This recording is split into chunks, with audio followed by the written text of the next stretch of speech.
nkuko bisanzwe muri kumwe nanjye Jean Daniel Sindayigaya, uri kumwe na Nyirarukundo Xavera.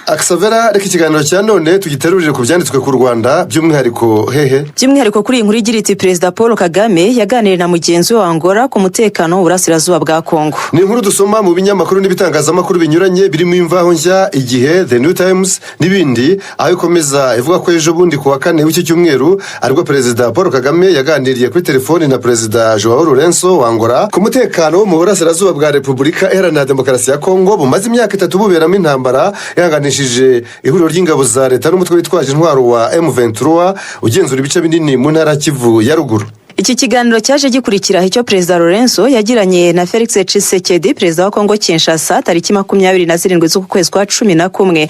Nacyo cyabaye nyuma y'iminsi 2 gusa intumwa z'u Rwanda, iza Kongo n'iza Angola nk'umuhuza mu kibazo cy'umwuka mubi hagati y'u Rwanda na Kongo zemeranyije ku bikorwa bigize gahunda yo gusenya umutwe w'iterabwoba FDLR ugizwe na bamwe basize bakoze jenoside yakorewe abatutsi mu Rwanda. Jean Daniel, izi ntumwa zemeranyije ko ibikorwa byo gusenya FDLR bizakorwa mu byiciro bitatu kandi ko bizamara amezi 3. Icyambere kizamara iminsi 15, kikazaba umwanya wo gusesengura ibibazo FDLR ishobora guteza, gutahura ibirindiro byayo naho ibitse ibikoresho. Naho icyiciro cya kabiri Jean Daniel ngo ni ikibitero simusiga kuri FDLR n'imitwe iyishamikiyeho, kandi biteganyijwe ko mu gihe bizaba bikomeje hazabaho isuzuma rihuriweho rizakorwa n'urwego rw'umutekano ruyobowe na Angola. Intumwa z'ibi bihugu zemeranyije ko mu cyiciro cya kabiri cyo gusenya FDLR u Rwanda ruzatangira gukuraho ingamba z'ubwirinzi rwashyize ku mupaka, hakorwe isuzuma ry'uko bizaba bikorwa. Inkuru y'ibinyamakuru n'ibitangazamakuru binyuranye igakomeza ivuga yuko hazakurikira icyiciro cya 3 cyo gucyura abarwanyi ba FDLR mu Rwanda no kubasubiza mu buzima busanzwe,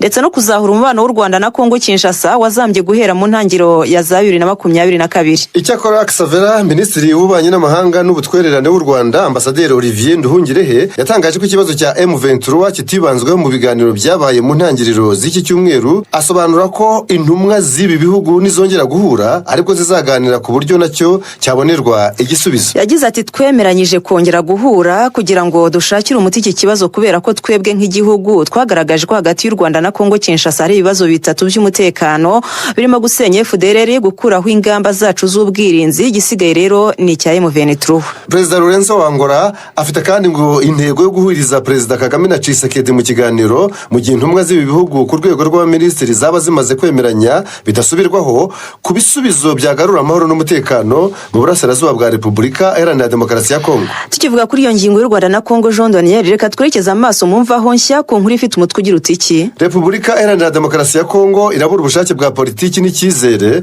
ngo igire amahoro mu burasirazuba bwayo, niko Minisitiri w'Ububanyi n'Amahanga w'u Rwanda, Ambasaderi Olivier Nduhungirehe avuga. Minisitiri Nduhungirehe yabigarutseho muri iki cyumweru nyuma gato yo kuva mu biganiro by'i Rwanda muri Angola. Ibiganiro byari bigamije gushakira umuti ikibazo cy'umutekano muke mu burasirazuba bwa Kongo. Yabwiye itangazamakuru ko kutagira ubushake bwa politiki n'icyizere ku ruhande rwa Kongo Kinshasa bishobora gukoma mu nkokora amasezerano y'u Rwanda yo kugarura amahoro mu burasirazuba bw'icyo gihugu cya Kongo Kinshasa no mu karere k'ibiyaga bigari muri rusange. Yagize ati nubwo twashyize umukono ku masezerano mu nama u Rwanda rwagaragaje ko Kongo Kinshasa nta bushake bwa politiki ifite kandi nta n'icyizere igaragaza mu kubahiriza ayo masezerano yasinywe. Yongeyeho ati natanze urugero rugaragaza ibimenyetso bifatika byakurikiye inama iheruka ya 5 y'abaminisitiri yateranye tariki 12 mu kwezi kwa 10 uyu mwaka. Namenyesheje Minisitiri wa Repubulika na Demokarasi ya Kongo n'u Angola ko Repubulika Iharanira Demokarasi ya Kongo ikomeje ibikorwa byo gushoza intambara mu burasirazuba bwayo.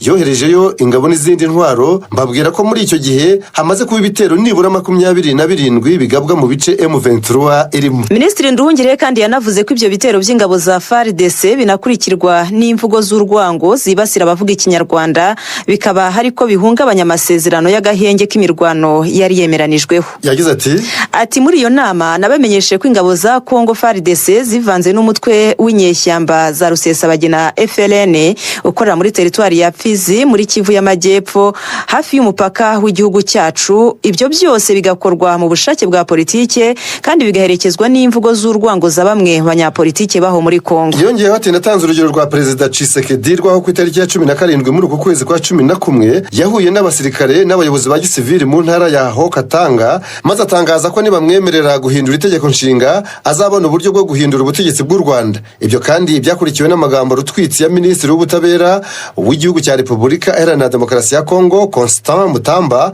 yavuze tariki 24 muri uku kwezi kwa 11 ubwo yari yasuye gereza ya Goma muri Kivu ya ruguru. Minisitiri Nduhungirehe yanashimangiye iby'umuvugizi wa guverinoma y'u Rwanda Yolande Makoro nawe yatangaje, aho yamaganye yivuye inyuma amagambo ya Minisitiri Mutamba wagaragaye mu mashusho ku mbuga nkoranyambaga abwira imfungwa kuzafatwa akorana n'u Rwanda hazabihanirwa bikomeye. Kandi muhe bitandukanye wa Minisitiri wa Kongo ngo yanumvikanye havuga nawe umukuru w'igihugu cy'u Rwanda Paul Kagame. Minisitiri Mutamba yabwiye izo mfungwa zigoma ati abantu bose bakorana n'u Rwanda na Kagame tuzabamenya, ntabwo tuzemera ko igihugu cyacu kizigarurirwa n'u Rwanda, murabyumva neza, mwese tuzabamenya abakorana na Kagame. Minisitiri Nduhungirehe akaba yaravuze ko izi mvugo z'urwango ari ikimenyetso simusika cyo kubura ubushake bwa politiki ku ruhande rwa Repubulika Iharanira Demokarasi ya Kongo no kubura icyizere mu guhosha amakimbirane nk'uko yanabigaragaje mu nama ya 6 y'abaminisitiri yabereye i Rwanda mu ntangiriro z'iki cyumweru. Duhindura ingingo jondane, u Rwanda rwaje ku isonga muri Afurika nzima mu koroshya urujya n'uruza. Ni inkuru yasamiwe hejuru n'ibinyamakuru n'ibitangazamakuru binyuranye birimo Afrique.com,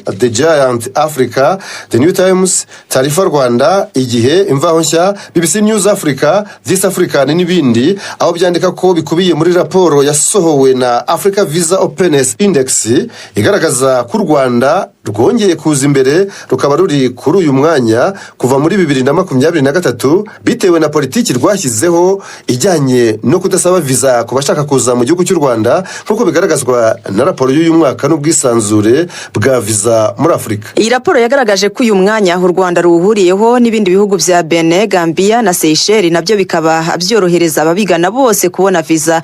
Iyi raporo ya Africa Visa Openness Index ikaba ihuriweho na Banki Nyafurika itsura amajyambere na Afurika yunze ubumwe, aho basuzumiye hamwe ibihugu bya Afurika uko byorohereza ababigana, igenzura amategeko ajyanye no kubona visa hagamijwe kureba uko ibihugu byoroshya urujya n'uruza. Igaragaza kandi ko mu bihugu 20 bya mbere 9 muri byo biri mu nzira y'amajyambere, mu gihe 3 muri byo birimo n'u Rwanda bidakora ku nyanja. Mu kiganiro Minisitiri w'Ububanyi n'Amahanga w'u Rwanda Olivier Nduhungirehe aherutse kugirana n'ikinyamakuru The New Times, yavuze ko gufata icyemezo cyo gukuraho visa ari umwanzuro ujyanye na politiki wafashwe n'u Rwanda. Yagize ati dushingiye kuri icyo cyemezo tumaze gusinya amasezerano yo gukuraho visa n'ibihugu bitandukanye muri Afurika no hanze yayo kugira ngo tworoshye urujya n'uruza rw'abantu ku mpande zombi, kandi tuzakomeza kubikora. Iyi nkuru Oxavera ikanzura ivuga ko umunyarwanda ufite pasiporo gusa atembera mu bihugu bitandukanye bigera muri 67 nta visa, birimo Angola, Bangladesh, Benin, Ghana, Kenya n'ibindi bitandukanye. Reka twurikize amaso mu kinyamakuru The New Times ku nkuru igira iti kijondanye. Yagira iti umunyarwanda Karaveri Ntoyinkima yashimiwe kuba umwe mu barengera ibidukikije muri Afurika. Ku rubuga rwa rba.co.rw naho batiki bati Ntoyinkima yahawe igihembo nk'indashyikirwa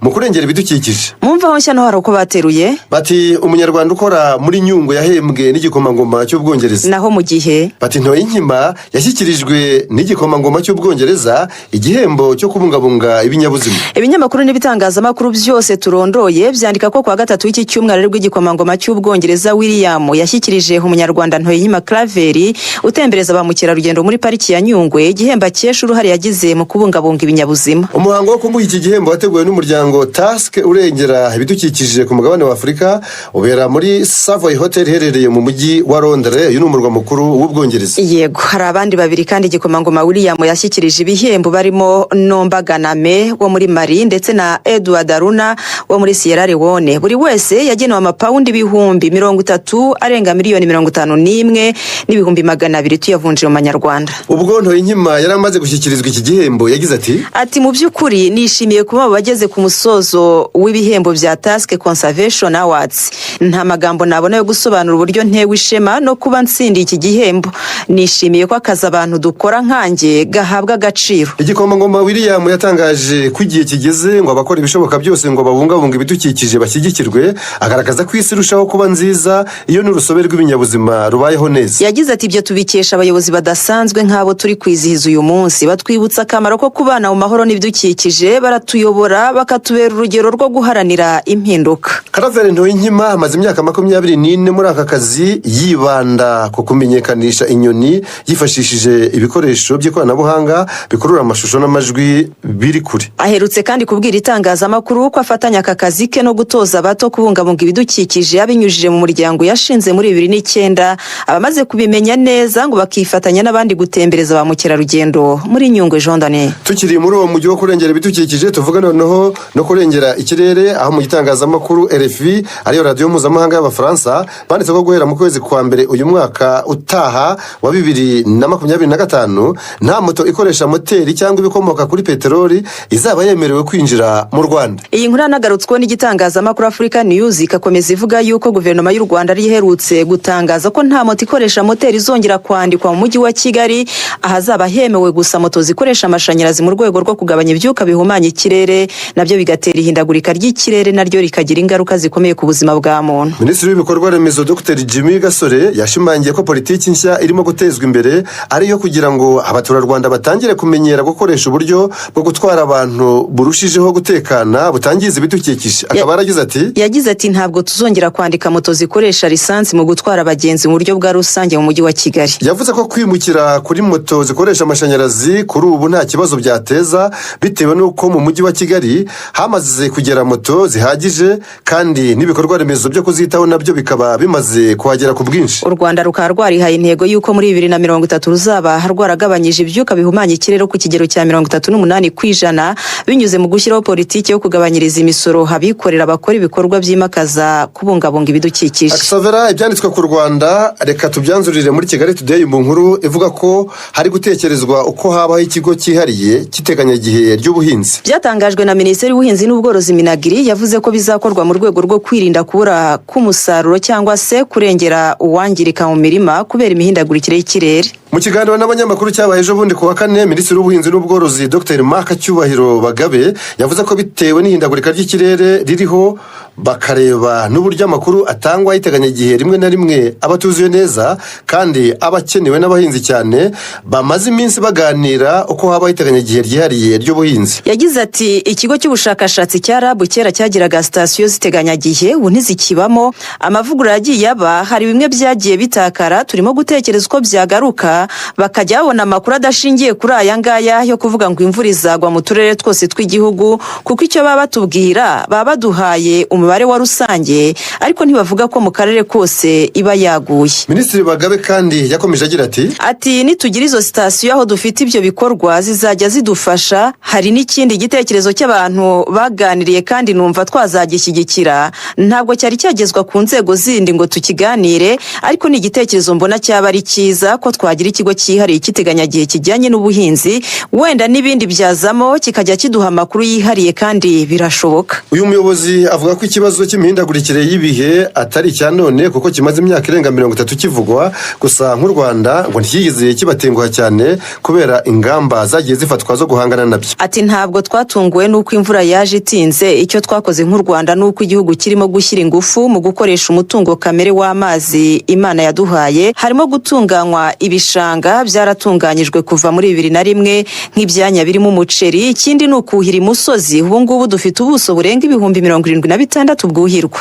Tukiri ku musozo n'ubundi w'ibyanditswe ku Rwanda Aksavera, tukaba kandi twari dukomoje ku mihindagurikire y'ikirere, reka tubasomere n'iyi nkuru yo mu mvaho nshya ivuga ko muri uku kwezi kwa 11 dusoje imvura yishe ababarirwa muri 5 ikomeretsa 18 mu Rwanda kubera ibiza byatewe n'imvura nyinshi yaguye mu bice bitandukanye by'igihugu. Imvura kandi ngo yasenye cyangwa yangiza inzu zinyuranye, ibyumba by'amashuri, imyaka n'imihanda nk'uko bigaragara mu cyegeranyo cyakozwe n'iyo Minisiteri y'ibikorwa by'ubutabazi hagati y'itariki ya 2 kugeza tariki 24 z'ukwezi kwa 11. Iyi Minisiteri inatangaza ko uturere twibasiwe cyane kurusha utundi ari aka Gakenke, Gasabo, Rutsiro, Gisagara, Kamonyi, Gatsibo, Ngororero na Rusizi. Umunyamabanga uhoraho muri iyi Minisiteri ishinzwe ibikorwa by'ubutabazi Philippe Habinshuti akaba yarasabye abantu bagituye ahantu hashyira ubuzima bwabo mu kaga kwimuka bakimukira mu bice bitari amanegeka kugira ngo birinde kuba bakwisanga bambuwe ubuzima n'imvura irimo kugwa muri iyi minsi.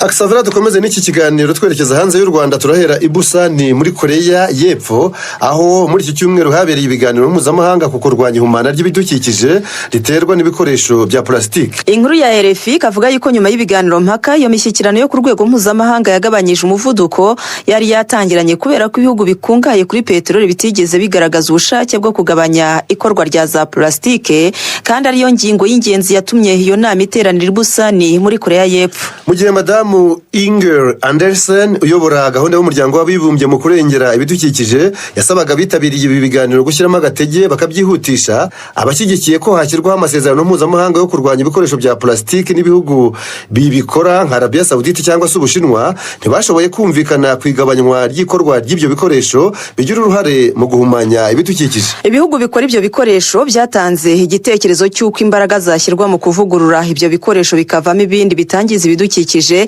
aho kugena ingano y'ibigomba kujya bikorwa mu rwego rwo kubigabanya buhoro buhoro kugeza igihe bizacikira burundu mu isi. Iyi nkuru Aksavera igakomeza ivuga ko urugamba rwo kurwanya ihumana riterwa na za plastiki ari kimwe mu bibazo by'ingutu byugarije isi ya none. Umuryango w'abibumbye ukavuga ko buri mwaka ku isi hakorwa toni miliyoni hafi 400 za plastiki, kandi mu gice kinini cyazo kijya mu nyanja, aho bishyira mu kaga urusobe rw'ibinyabuzima biba muri ayo mazi magari. Utaretse n'ubuzima bwa muntu. Muri ibi biganiro mpaka by'i Busan, u Rwanda rwatanzweho urugero rwiza rwo kuba rwarafashe iya mbere mu kurwanya ihumana riterwa na za plastike, ruhereye ku guca ikoreshwa ry'amasashe guhera muri 2004.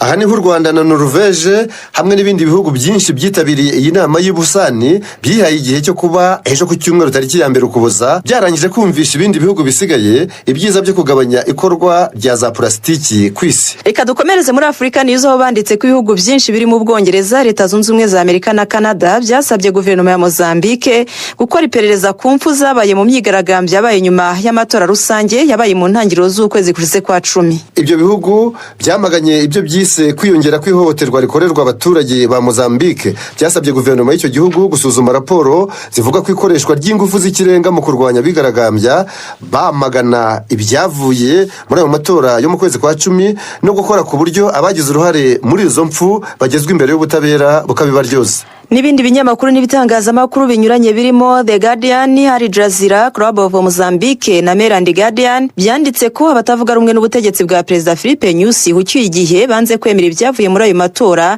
bitwaje ko yabayemo uburiganya n'ubumamyi bw'amajwi. Ishyaka Frelimo riri ku butegetsi niryo ryatangajwe ko ryegukanye intsinzi, ibyatumye rikomeza kuguma ku butegetsi rimazeho imyaka 49 uhereye mu 1975 ubwo iki gihugu cya Mozambique cyabonaga ubwigenge kipakuruye ubukoloni bwa Portugal. Indorerezi zo mu burengerazuba bw'isi zakurikiranye ayo matora nazo zavuze ko aya matora atabaye mu mucyo. Aksavera reka dukomereze muri Tanzania, aho kuri wa gatandatu abakuru b'ibihugu bigize umuryango wa Afurika y'Iburasirazuba, East African Community, bitabiriye inama igamije gushakira umuti ibibazo byugarije uyu muryango. Ni inkuru yagarutsweho n'ibinyamakuru n'ibitangazamakuru binyuranye birimo The Giant Africa, ikabivuga yuko iyi nama 24 y'abakuru b'ibihugu bigize East African Community ikoraniye ku cyicaro gikuru cy'uyu muryango kiri mu mujyi wa Arusha muri Tanzania. Muri iyi nama kandi haranizihizwa imyaka 25 uyu muryango umaze ubonye izuba. Ibinyamakuru n'ibitangazamakuru byibutsa ko umuryango wa Afurika y'Iburasirazuba washinzwe mu 1967 ushingwa na banyakwigendera Julius Kambarage Nyerere wari perezida wa Tanzania, Jomo Kenyatta wari perezida wa Kenya, ndetse na Milton Obote wari perezida wa Uganda. Abo bakuru b'ibihugu ko ari batatu bawushinze bafite intego yo guhuza ibyo bihugu, ariko uyu muryango waje gusenyuka mu 1977 utageze ku ntego zawo. Waje kongera kubura umutwe muri Nyakanga mu mwaka w'2000 ufite intego yo guhuza ibihugu biwugize mu bijyanye n'ubukungu na politiki. Uyu muryango kandi waje no kwaguka, ubu ngubu kabugizwe n'ibihugu 8 hari byo bihe Jean Donier. Aribyo Tanzania, Kenya, Uganda, u Rwanda, u Burundi, Repubulika Iharanira Demokarasi ya Kongo, Sudani y'Epfo na Somalia ari nayo iherutse kuwinjiramo vuba ahangaha.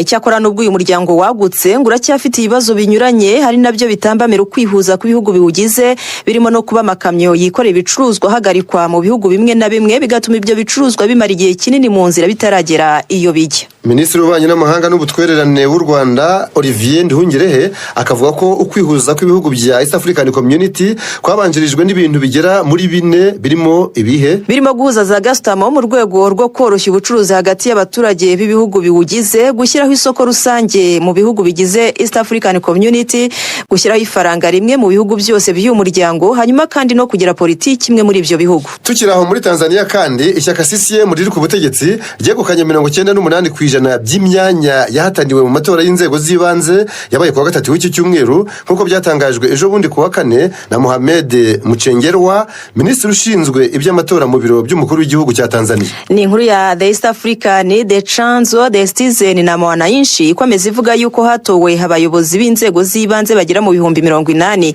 Benshi mu batowe nabo mu ishyaka rya Chama cha Mapinduzi riri ku butegetsi kuva ryashingwa mu 1977. Aya matora akaba abaye mbereho umwaka umwe, ubundi abanyatanzania bakitabira andi matora y'umukuru w'igihugu ateganijwe mu mwaka utaha. Aya y'abayobozi b'inzego z'ibanze muri icyo gihugu cya Tanzania ababuri nyuma y'imyaka 5 Xavier. Tutarava muri Tanzania kandi Jean Daniel haranavugwa n'indi nkuru mbi y'urupfu rwa muganga Faustin Ndugurire wari waratorewe kuba umuyobozi w'ishami ry'umuryango w'abibumbye ryita ku buzima OMS muri Afurika. Yapfuye atarajya muri uwo mwanya kuko yari kuzatangira imirimo ye mu kwezi kwa kabiri k'uyu mwaka utaha, agasimbura umunyabotswanakazi Dr. Matshidiso Moeti. Iyi nkuru y'incamugongo ku baturage ba Tanzania, Afrika n'isi yose muri rusange yanditsweho cyane na BBC News Africa, Africa News, The Africa Report, East African na The Standard. Ikabikomeza ivuga ko Dr. Faustin Ndugurire yatabarutse afite imyaka 55 y'amavuko, akaba yaramaze amezi 3 atorewe uwo mwanya wo kuyobora OMS Africa. Hari mu kwezi kwa 8 uyu mwaka ubwo yatorerwaga nyine mu nama y'abahagarariye ibihugu bya Afrika muri OMS yabereye i Brazzaville mu gihugu cya Repubulika ya Kongo. Dr. Ndugurire yahigitse kuri uwo mwanya abandi bakandida bawifuzaga barimo Dr. Buleyima Hamasambo wari watanzwe na Nigeria, Dr. Ibrahima Sosefari wari watanzwe na Senegal na Dr. Richard Mihigo wari watanzwe n'u Rwanda. Mu gitondo cyo kuwa gatatu w'iki cyumweru nibwo Dr. Ndugurire yapfiriye mu Buhinde aho yari yagiye kwivuriza, nkuko byatangajwe na Perezida w'Inteko Ishinga Amategeko ya Tanzania, dore ko Dr. Ndugurire yarasanzwe ari n'umudepite uhagarariye agace ka Kigamboni ko mu mujyi wa Dar es Salaam. Umuyobozi mukuru wa OMS Dr. Tedros Adhanom Ghebreyesus yatangaje ko yababajwe bikomeye n'urwo rupfu rutunguranye rwa Dr. Faustin Ndugurire, na Perezida wa Tanzania Madamu Samia Suluhu Hassan nawe yoherereje umuryango wa nyakwigendera ubutumwa bwo kuwufata mu mugongo. Jean Dane. N'u Rwanda narwo rwihanganishije guverinoma ya Tanzania n'abaturage bayo kubera urwo rupfu rwa Dr. Faustin Ndugurire. Mu butumwa yanyujije ku rukuta rwa X yahoze ari Twitter, Minisitiri w'Ubuzima Dr. Elizabeth Nsanzimana yagize ati mu izina rya Minisiteri y'Ubuzima tubabajwe bikomeye n'urupfu rwa Dr. Ndugurire waharaniye ubuvuzi rusange muri Afurika, akaba n'umuyobozi wari waratowe wa OMS kuri uyu mugabane wa Afurika. Twanganishije abaturage ba Tanzania, inshuti n'umuryango ba nyakwigendera.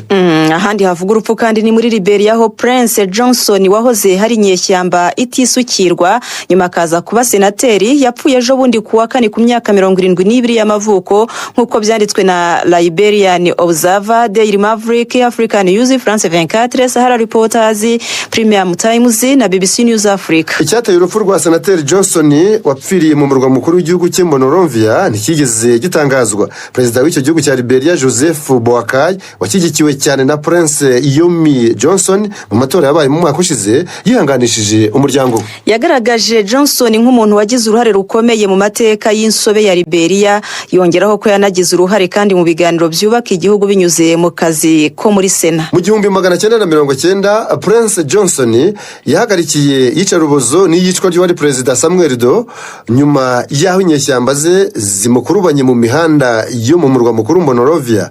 Icyo gihe ngo Prince Johnson yari yishimye bitavugwa ari kwinywera agacupa. Ari kwinywera inzoga rwose. Prince Yomi Johnson yamamaye cyane mu ntambara ebyiri zisubiranamo zayogoje Liberia hagati y'umwaka 1989 n'uw'2003. Izi ntambara zaguyemo abaturage ibihumbi bigera kuri 250 n'abandi benshi basigaye ari ibisenzegeri. Komisiyo y'ukuri n'ubwiyunge yashyizweho ngo higaragaza amabi yabaye muri izo ntambara zombi yari yanzuye ko Prince Johnson hagomba kuburanishwa ku byaha by'intambara, ariko ntigeze agezwa imbere y'ubutabera, ahubwo nyuma yaje gutorerwa kuba senateri kuva muri 2005 kugeza yitavye Imana tariki 28 Ugushyingo 2024. Uretse kuba yamenyekanye kubera ubukana bw'inyeshyamba yari ayoboye. Prince Johnson yari n'uvuga ari kwijyana muri politiki ya Liberia, aha bigashingirwa ku kuba yarashyigikiye abakandida perezida batatu bose bagatsinda. Abo barimo perezida Joseph Boakai uyobora muri iki gihe, uwo yasimbuye George Weah n'uwamubanjirije madamu Ellen Johnson Sirleaf. Reka ibyo tubireke twerekeze muri Venezuela, igihugu cyo muri Amerika y'Amajyepfo, aho France 24 na RFI byanditse ko hashyizweho itegeko rihanisha abashyigikiye ibihano mpuzamahanga byafatiwe icyo gihugu igifungo muri gereza cy'imyaka iva kuri 25 kugeza kuri 30. Ni inkuru yanagarutsweho kandi na Le Monde, Le Courrier International na La Tribune de Genève, aho ibi binyamakuru byasobanuye ko iri tegeko rije gusubiza icyemezo cyafashwe n'umutwe w'abadepite ba Leta Zunze Ubumwe za Amerika tariki 18 z'uko kwezi kwa 11 turi gusoza, kigamije gukaza ibihano byafatiwe ubutegetsi bwa Perezida Nicolas Maduro uherutse kongera gutorwa mu kwezi kwa 7 uyu mwaka, ariko ntibivugweho rumwe aho muri Venezuela no hanze yayo. Abatavuga rumwe n'ubutegetsi barahagurutse barahagarara, bavuga yuko umukandida wabo Edmundo González Urrutia ari we watsinze n'amajwi asaga 67%. Gusa komisiyo y'amatora yatangaje ibinyuranye n'ibyo. Ubu rero Edmundo González Urrutia yibera mu buhungiro muri Espagne, igihugu cyakolonije Venezuela. Imyigaragambyo yakurikiye ayo matora yahitanye abantu 28, ikomeretsa 200 n'abandi 2400 batabwa muri yombi. Ejo bundi kuwa kane rero nibwo inteko ishinga amategeko ya Venezuela yatoye iryo tegeko ryigiriza nkana ku bantu bose bashyigikiye ibyo bihano. Ni itegeko kandi rinateganya amande arenga miliyoni 1 y'amadolari ya Amerika n'ibihano byo kwamburwa uburenganzira bwo gutorerwa kujya mu nzego bwite za leta ya Venezuela. Ibihano bishya bya Leta Zunze Ubumwe za Amerika bikaba bibuza guverinoma y'icyo gihugu n'abantu ku giti cyabo gukorana na guverinoma ya Maduro kubera ko ngo itemewe, byiyongereye ku bindi by'ubukungu byari byarafashwe muri 2019. Nyuma gato yaho muri 2018 Nicolas Maduro yongeye gutorerwa gukomeza kuyobora Venezuela, igihugu gikungahaye cyane kuri petroli. Ni ibihano byafatiwe Maduro n'abandi bantu 180 bari mu bayobozi bakuru ba Venezuela. Maduro kandi ategeka icyo gihugu guhera muri 2013, aho yasimbuye Hugo Chavez wari umaze gupfa nyuma y'imyaka 24 yari amaze ku butegetsi nka perezida wa 52 wa Venezuela. Hugo Chavez nawe ntiyacanaga uwakana Leta Zunze Ubumwe za Amerika. Mu Bufaransa ho ejo bundi kuwa kane inzego zishinzwe umutekano ku kibuga mpuzamahanga cy'indege cya Roissy Charles de Gaulle zataye muri yombi abantu 26 zinacakira miliyoni 11 z'amayero mu rwego rwo gusambura udutsiko tw'abatambutsa abagenzi barwihishwa cyane cyane abava mu Buhinde na Pakistan, nk'uko tubisoma mu nkuru ya Le Parisien, Libération, Le Monde, France Info, France 24, Europe 1 na West France. Utwo dutsiko twari dufite uburyo dukorana mu ibanga rikomeye, twacaga buri muntu ushaka guca kuri icyo kibuga cy'indege cy'i Paris mu murwa mukuru amayero ari hagati y'ibihumbi 15 n'ibihumbi 26. Inzego z'umutekano mu Bufaransa zikavuga ko utwo dutsiko tw'abatambutsa abo bimukira barwihishwa twaba twarinjije aho mu Bufaransa ibihumbi byinshi by'abantu bakomoka mu Buhinde, Pakistan, Sri Lanka na Nepal guhera mu kwezi kwa 9 2021. Tukiri kandi kuri iyo ngingo umuntu yakwita ubucuruzi bwo mu mwijima Jean Donier, ibinyamakuru bya Le Figaro, L'Essentiel na Le Parisien byanditse ko urugaga rw'ubutabera mpuzamahanga rwatahuye inzira nshya inyuzwamo ikiyobyabwenge cya kokayine hagati ya Colombia yo muri Amerika y'Amajyepfo na Australia ku mugabane wa Oceania. Ni nyuma y'ifatwa rya toni 225 za kokayine ryabaye mu gihe cy'ibyumweru 6 ubwo habaga igikorwa cyagutse mpuzamahanga cyo kurwanya ubucuruzi bw'ibiyobyabwenge. Ibihugu bisaga 60 nibyo byitabiriye icyo gikorwa cyiswe Orion. Ni igikorwa cyagaragaje ko hari indi nzira nshya itarizwi iva muri Colombia ifatwa nk'igihugu cya mbere ku isi gisarura kokayine ikagera muri Australia, aho kokayine higurwa cyane kurenza uko higurwa muri Leta Zunze Ubumwe za Amerika. Mu kiro kimwe cyayo aho muri Australia ni ibihumbi 240 by'amadolari ya Amerika, bivuze ko igurwa inshuro ziva kuri 3 kugeza kuri 6 z'igiciro cyo muri Leta Zunze Ubumwe za Amerika. Kubera iryo faranga rishyushye, abacuruzi ba kokayine nabo bahimbye amayeri mashya yo kubafasha kuryuzuza mu mifuka yabo. Ngo bakoze amato y'ibiti ashobora kwibira mu mazi akongera kuburuka ku buryo ngo adapfa guhita abonwa n'uwo ari we wese. Ayo mato niyo bifashisha mu gutwara amatoni menshi ya kokayine iba ihishe mu mizigo, ubundi agafata y'amazi mu rugendo rw'ibirometero ibihumbi birenga 15 hagati ya Colombia na Australia. Icyo gikorwa cyangwa se Operation Orion cyamaze iminsi 45 kitabirwa n'ibihugu birenga 60 byo hirya no hino ku isi, cyatumye hatabwa muri yombi abantu basaga mu 400, hanafatwa toni 1400 z'ibiyobyabwenge zirimo 225 za kokayine. Umuyobozi w'umutwe ushinzwe kurwanya ibiyobyabwenge mu ngabo zirwanira mu mazi za Colombia yarabyishimiye maze agira ati Jean Donier, ati binibura biraba bihagaritse impfu z'abantu ibihumbi byinshi baziraga kunywa icyo kiyobyabwenge cya kokayine bakarenza urugero, naho amasosiyete yagicuruzaga ahombye miliyari 8.5 z'amadolari y'Amerika. Hagati aho polisi mpuzamahanga Interpol iravuga yuko yafatiye muri Afurika abantu 1,600 bakekwaho gukora ibyaha bifashishije ikoranabuhanga rya mudasobwa. Iyi ni inkuru ya Africa News, Los Angeles Times, The Sun Chronicle na AP News ikomeza ivuga ko abo bantu bafatiwe mu gikorwa cyiswe Serengeti, kikaba cyaramaze amezi 2 uhereye ku itariki 2 mu kwezi kwa 9 uyu mwaka. Cyari kigamije guhiga bukware abaryo tw'abandi bakoresheje ikoranabuhanga rya interinete mu bihugu 19 bya Afurika. Cyagizwemo uruhare na Interpol, Afripol, hariyo polisi y'umugabane wa Afurika n'ishami rya polisi y'umuryango wa Afurika yunze ubumwe. Uretse abagizi ba nabi batawe muri yombi, hanashenywe hingaga bakoreshaga zigera ku bihumbi 134 zose. Interpol ikavuga ko abo batekamutwe b'ikoranabuhanga bari biganje mu bihugu bya Senegal, Nigeria, Cameroon, Angola na Kenya. Banyanganyije utwabo abantu 35,000 bo muri Afurika n'Uburayi. Iyo ngingo nayo kandi tuyiveho. Chad yatangaje ko ishesha amasezerano y'ubufatanye mu bya gisirikare yari ifitanye n'Ubufaransa nk'uko byanditswe na Jeune Afrique, Libération, France Info, Le Monde, La Croix na Chad Info. Byatangajwe na Minisitiri w'Ububanyi n'Amahanga wa Chad, Abdelrahmane Koulamala, nyuma y'amasaha make yarashize mugenzi w'Ubufaransa Jean-Noël Barrot asuye icyo gihugu cya Chad, aho yavuye yerekeza Addis Abeba muri Ethiopia. Ni narwo ruzinduko rwe rwa mbere yaragiriye mu bihugu byo munsi y'ubutayu bwa Sahara kuva yatangira imirimo ye mu kwezi kwa 9 uyu mwaka muri guverinoma y'Ubufaransa iyobowe na Minisitiri w'Intebe Michel Jean Barnier. Aya masezerano nayo muri 2008 Jean Donnier bw'Ubufaransa bwatabaraga ubutegetsi bwa Idriss Déby Itno wategekaga Chad icyo gihe, akaba yarasumbirijwe n'ibitero by'inyeshyamba. Yaje kuvugururwa muri 2019 ariko umuhungu we Mahamat Idriss Déby wasimbuye ise muri 2021 hamaze kwicwa n'inyeshyamba yiyemeje gusesa ayo masezerano. Chad niyo yari isigaye ifatiye runini ingabo z'Ubufaransa muri Afurika, cyane cyane mu gace ka Sahel,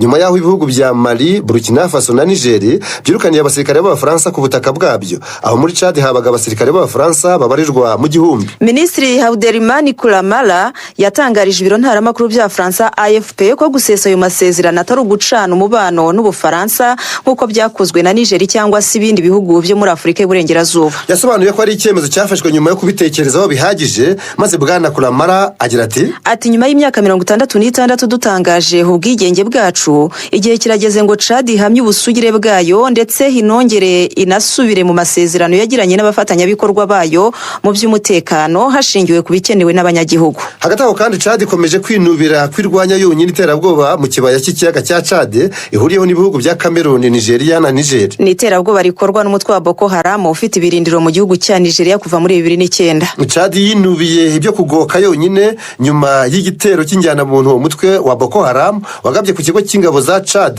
kiri mu birwa byo muri icyo kiyaga, hagapfa abasirikare bayo 40, abasirikare ba Chad. Nyuma Perezida Mahamat Idriss Déby agatangiza igikorwa cya gisirikare cyo kwihorera yise Haskanite, aho ubutegetsi bwe buvuga ko bwakikiyemo abarwanyijana ba Boko Haram. Chad yariherutse kandi gukangisha kuva mu mutwe w'ingabo z'akarere zashinzwe kurwanya iterabwoba, zigizwe n'abasirikare batanzwe n'ibihugu bya Chad, Nigeria, Niger ndetse na Cameroon.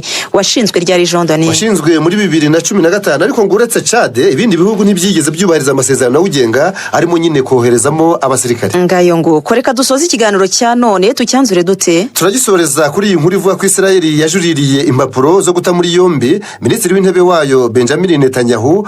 Impapuro zatanzwe mu cyumweru gishize n'urukiko mpuzamahanga mpanabyaha ICC rw'Irahe mu Buholandi. Nk'uko byanditswe na France 24, kuwa gatatu w'iki cyumweru nibwo guverinoma ya Israel yamenyesheje urukiko rwa ICC ko itishimiye izo manda zo gufata Netanyahu n'uwari Minisitiri w'Ingabo Yoav Gallant, aho bashinjwa ibyaha by'intambara n'ibyibasiye inyoko muntu byakorewe kandi bigikorerwa muri Gaza guhera mu kwezi kwa 10 umwaka ushize. Mu gihe gitegerejwe umwanzuro kuri ubwo bujurire, Israel yabaye inasabye urwo rukiko rwa ICC kuba ruhagaritse ishyirwa mu bikorwa ry'izo manda. Uretse Netanyahu na Gallant, urwo rukiko rwanatanze manda yo gufata Mohamed Deif wari ukuriye ibikorwa bya gisirikare mu mutwe wa Hamas uhanganye na Israel aho muri Gaza. Gusa Israel ivuga yuko yamwishe mu kwezi kwa 7 uyu mwaka nubwo Hamas yo itaramubika. Aksavera ngayo nguko ni nuko twanzuye ikiganiro cya none. Tubashimire cyane mwe twakibanyemo, mwari kumwe nanjye Jean Daniel Sindayigaya ufatanyije na Nyirarukundo Aksavera. Naho ubutaha, ciao ciao.